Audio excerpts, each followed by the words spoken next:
Hello বন্ধুরা, আপনারা সবাই কেমন আছেন? আশা করি সবাই ভালো আছেন।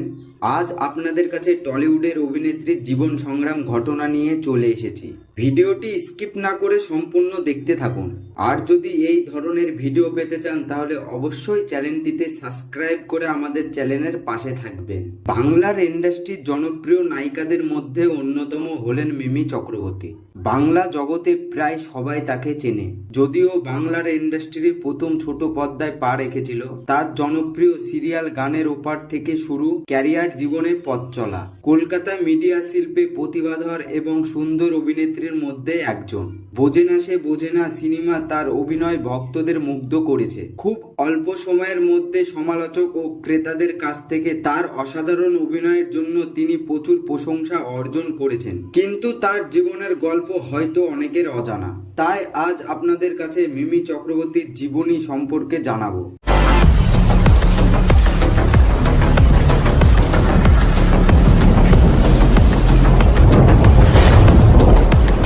মিমি চক্রবর্তী 11ই ফেব্রুয়ারি 1989 সালে জলপাইগুড়িতে জন্মগ্রহণ করেন। তার পিতা অরুণ চক্রবর্তী ও মাতা তাপসী চক্রবর্তী। মিমি ছোটবেলায় কাটিয়েছেন অরুণাচল প্রদেশের তিরাপ জেলায়।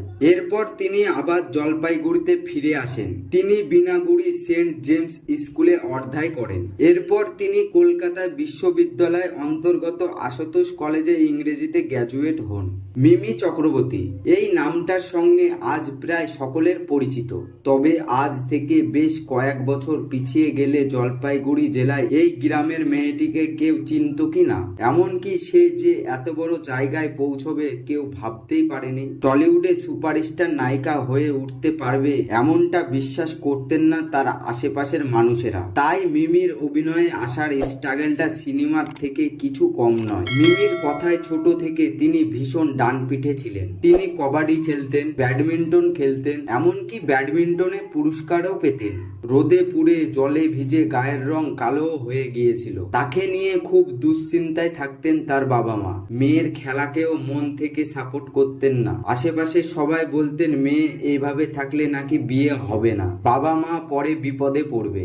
অবশ্যই আজ ওই মিমির বিয়ে কবে হবে সেই প্রশ্ন বারবার তোলেন নেটিজেনরা। মিমি আর 5টা গড়পড়তা সাধারণ মানুষের জীবন চাননি। 10টা 5টা চাকরি, পাড়ার আড্ডা, বিয়ে, এইসবের বাইরেও যে জীবন আছে সেই জীবনের পথে এগোতে চেয়েছিলেন তিনি। কলকাতায় ঝা চকচকে জীবন তাকে টেনেছিল। তাই স্কুলের পর কলেজে পড়াশোনা করবেন বলে বাড়ির অমতে জেদের বসে এসেছিলেন কলকাতায়। তারপর সেখান থেকে চ্যাম্পিয়ন ধারাবাহিকে কাজের সুযোগ পেয়েছেন তিনি। তখন থেকে জীবন বয়ে চলল নতুন পথে। কলকাতায় আসার পরেও মিমির পথ চলা মোটেও সহজ ছিল না, কিন্তু তিনি হাল ছাড়তে চাননি।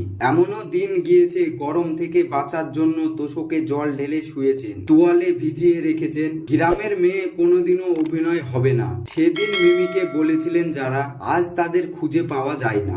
মিমি বুঝেছেন টাকা রোজগার করে নিজের জন্য জমাতে হবে। মা বাবার পর জীবনে আর কেউ থাকবে না। ভিডিওটি এই পর্যন্তই রইল।